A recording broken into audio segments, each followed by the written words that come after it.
All right, I'm gonna really just make this quick because I'm literally recording this just after the game finished up, just after I did the stream. So if you stopped by, thank you for stopping by in the stream. That was fun. I gotta figure out how to get more people in there because it is so boring to just sit through the commercials and whatnot, and there's no one in there. So that'll be something to work on throughout the season. But as for this game, Packers basically had it in control the whole time.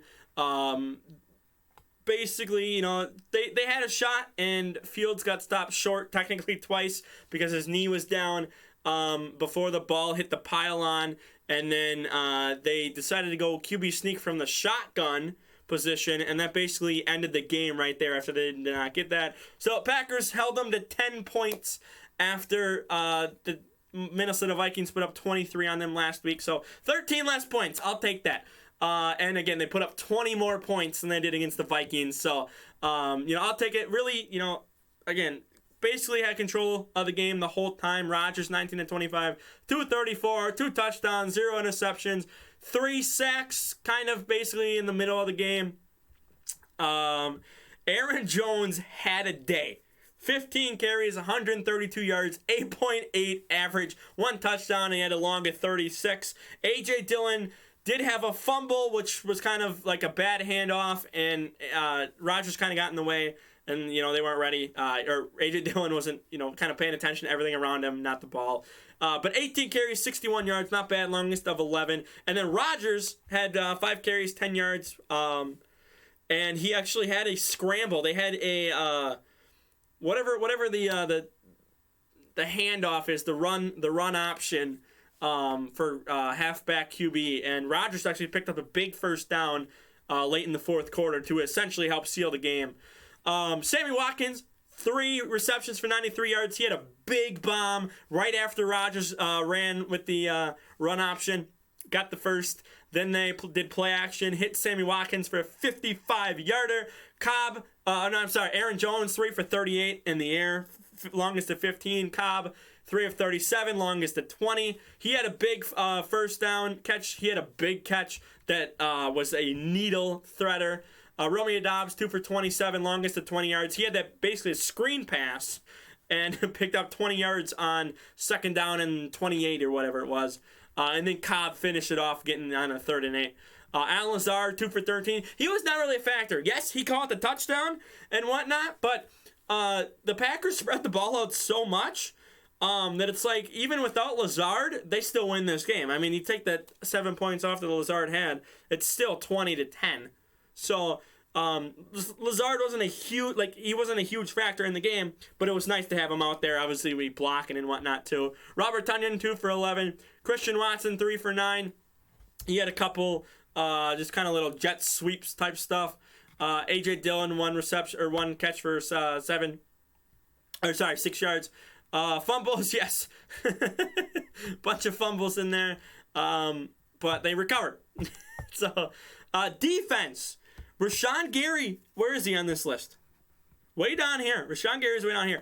There is some stats that won't be, counted. Like Rashawn Gary kind of forced Fields to step up, which he threw an interception to Jair Alexander to basically seal the game up there. So, like that, I don't think is going to be on the stat sheet here. But, Rasul Douglas had a couple big tackles to basically put the Bears behind the behind the chains, they call it, making it, 2nd and long, 3rd and long, like 15, 16 yards behind, or not behind, but, 5 yards, 10 yards, and making it, 2nd and 15, 3rd and, 10 and whatever, 3rd and 12. So, couple big plays by Rasul. Jared Reed had a big play early on. I forgot who he was, and I forgot he came from Seattle. Quay Walker, a couple big plays in there. Had a tip ball that he could have picked off, but he just didn't have his arm, wasn't reached out long enough.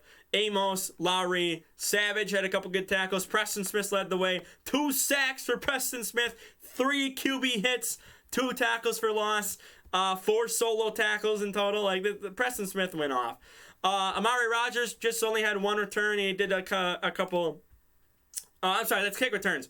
Punt returns, 3 of them for 20 yards. So they special teams, not crazy, crazy. Pat O'Donnell had a 72-yard punt that flipped the field. This was like in the second quarter. Flipped the field. Just insane. A 72-yard punt against his former team, the Bears. Mason Crosby, 2 field goals, 3 extra points, 9 points in total. He perfect tonight. Yeah. Bears defense, again, had 3 sacks. 2 for Gibson. And then Robert Quinn got 1. 3 in total. So 78 total tackles to 51. That's crazy. But they were on the field a lot longer. They had a couple fumbles, which I'm sorry. The Bears did recover a Packers fumble, but the Packers did not recover a Bears fumble. But we had, again, technically 4. So, EQ, I forgot EQ was on the Bears, 2 receptions, 39 yards, longest of 30. Ryan Griffin, David Montgomery. Montgomery was a force, 15 for 122, longest of 28. Herbert had a good couple carries, 27 yards there towards the end of the game, and then Fields, 8 yards, and scramble, and then only 1 other yard after that. 7 for 11 for 70 yards. So not terrible for Fields on 1 interception and then 3 sacks again, same as Rodgers. And yeah, just, interesting game. It was kind of fun. Kind of felt like it was going to get close, but the Packers defense stepped up big, did not allow a touchdown. And yeah, so for now, like the video, share the video around, subscribe. Hopefully next week, we'll see what time the game. I think it's 4 or 3 o'clock. So maybe stop by. Let's see if I can get those views up on live stream. But again, I already signed off. Don't forget to subscribe. And I'm out of here. Peace.